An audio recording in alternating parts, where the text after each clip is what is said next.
ચલો બાળકો વાર્તા કહું, દોડતા દોડતા આવો સૌ. વિશ્વકોશ આપે છે તમને જ્ઞાનની સાથે ગમ્મત બહુ. ચલો બાળકો વાર્તા કહું, દોડતા દોડતા આવો સૌ. વિશ્વકોશ આપે છે તમને જ્ઞાનની સાથે ગમ્મત બહુ. બાળ કિશોર કેન્દ્રના સ્વપ્ન ધીરુબેન પટેલના સૌ. બાળ કિશોર કેન્દ્રના સ્વપ્ન ધીરુબેન પટેલના સૌ. ચલો બાળકો વાર્તા કહું, દોડતા દોડતા આવો સૌ.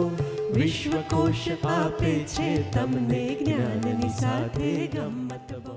ગુડ મોર્નિંગ બાળ મિત્રો. આજની વાર્તાનું નામ છે નવો રાજા પણ કોણ. વીરપુર નામનું એક રાજ્ય હતું. ત્યાંનો રાજા ખૂબ ન્યાયપ્રિય અને ઉમદા રાજા હતા. આખી પ્રજા એમને બહુ જ પ્રેમ કરતી હતી. હવે રાજાની ઉંમર વધતી જતી હતી, એટલે હવે રાજ્ય કોના સક્ષમ હાથમાં સોંપવું એ ચિંતા રાજાને સતત કોરી ખાતી હતી. પછી તો એમણે જાતે જ જેનામાં ઉત્તમ રાજા થવાના લક્ષણો હોય ને એવો યુવક શોધવાનું બીડું પોતે જાતે જ ઝડપ્યું. બહુ વિચાર્યું અને બીજે દિવસે એમણે રાજ્યમાં ઠેર ઠેર ઢંઢેરો પીટાયો. ટન ટન ટનાના ટન ટન ટન. સાંભળો સાંભળો સાંભળો. કાલે સવારે રાજમહેલના મેદાનમાં રાજાજીએ તલવારબાજીની એક અનોખી હરીફાઈ યોજી છે. એમાં બધા યુવકોને એ હરીફાઈમાં ભાગ લેવા આમંત્રણ છે. અને જે ઉત્તમ તલવારબાજી કરશે એને રાજાજી બહુમૂલ્ય ઇનામ ભેટમાં આપશે. બીજે દિવસે તો રાજ્યના બધા જ યુવકો પોતપોતાની તલવારો લઈ અને મેદાનમાં પહોંચી ગયા. આવી હરીફાઈ જોવા આખા પ્રજાજનો બી બધા જ ત્યાં હાજર હતા. ધીરે ધીરે કરતાં સમય શરૂ થયો અને હરીફાઈ શરૂ થઈ. અને તલવારોના ખન ખન ખન અવાજથી આખું મેદાન ગુંજી રહ્યું હતું. એમાં દૂર ખૂણામાં એક યુવક ઊભો આ તલવારના જે ખન ખન અવાજો થતા હતા ને એની સાથે સાથે એના પગ અને એના હાથ બી હલતા હતા. હવે રાજાની તીક્ષ્ણ નજરે આ જોઈ લીધું. એમણે તરત સૈનિકને બોલાવી મોકલી અને યુવકને બોલાયો. એનું નામ પૂછ્યું તો કે મનહર. તો કે તને તલવારબાજી કરતા આવડે છે? મનહરે કીધું હા રાજાજી, પણ મારી પાસે તલવાર નથી. રાજાએ તરત એને બખ્તર પહેરાવડાવી તલવાર આપી અને મોકલ્યો મેદાનમાં. અને પછી તો મનહરે જે તલવારબાજી કરી છે કેટલા બધા યુવકોને જોતામાં એને હરાવી દીધા. અને કેટલાક યુવકો તો એની આવી બહાદુરી, નિડરતા અને એની તલવારબાજી જોઈ અને ખુદ જ પાછા હટી ગયા. અને થોડાક વખત પછી હરીફાઈ પૂરી થઈ અને બધા જ લોકો જોવા આવેલા મનહરની તલવારબાજી જોઈને વાહ વાહ યુવક વાહ કહીને એને બિરદાવવા લાગ્યા. રાજાએ ઉત્તમ તલવારબાજી કરનાર 5 યુવકો અને છઠ્ઠા મનહરને પસંદ કર્યા અને 6 જણને ચાંદીની એક મોટી લાંબી સુંદર નકશીકામવાળી તલવાર ભેટમાં આપી. હવે આવી પ્યોર ચાંદીની બહુમૂલ્ય તલવાર જોઈ અને પેલા 5 યુવકોના તો દિલમાં ખુશી થઈ ગઈ, જે એમના મોઢા પર પણ દેખાતી હતી. પણ પેલા આપણો મનહર એ તો બિચારો તલવાર આમ હાથમાં લઈને મૂંગો કશું બોલ્યા વગર તલવારને જોયા કરતો હતો. રાજાએ પૂછ્યું, કેમ મનહર, તને તલવાર પસંદ ના પડી કે એનું નકશીકામ પસંદ ના પડ્યું? મનહરે કીધું કે ના રાજાજી, આ તલવાર તો ખૂબ સુંદર છે, પણ ચાંદીની તલવાર તો ઘરમાં શોભા વધારવા માટે હોય. મારે તો યુદ્ધ જીતવા છે અને યુદ્ધ તો લોખંડની તલવારથી જ લડાય ને. આપ કૃપા કરીને મને પેલી લોખંડની તલવાર આપો તો આપનો ખૂબ ખૂબ આભાર. રાજા તો મનમાં ખુશ થઈ ગયા. અરે વાહ, આ બધામાંથી એકલા મનહરમાં જ ધનની લાલચ નથી અને પાછો છે પણ એકદમ વીર, નિડર, બહાદુર યોદ્ધા. રાજાએ 2-3 દિવસ પછી ફરીવાર પેલા 5 યુવકોને મનહરને બોલાવ્યા અને એમને જંગલમાં એક વિશેષ દુર્લભ જડીબુટ્ટી શોધવા માટે મોકલ્યા. 6 જણા નીકળ્યા. જંગલમાં ચાલતા હતા ને તો ત્યાં એક નાનું તળાવ હતું.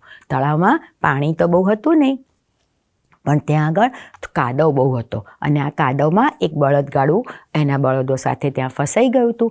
બળદગાડું ચલાવનાર ચાલક બિચારા બળદોને બહાર કાઢવાનો બહુ પ્રયત્ન કરતા હતા, પણ એમના ઘરડા હાથ કેવી રીતે આ બળદોને કાઢી શકે?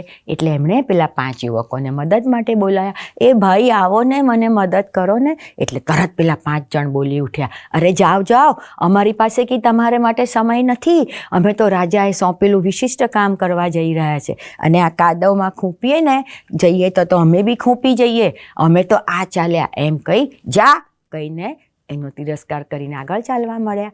પણ આપણો મનહર તો મનહર હતો.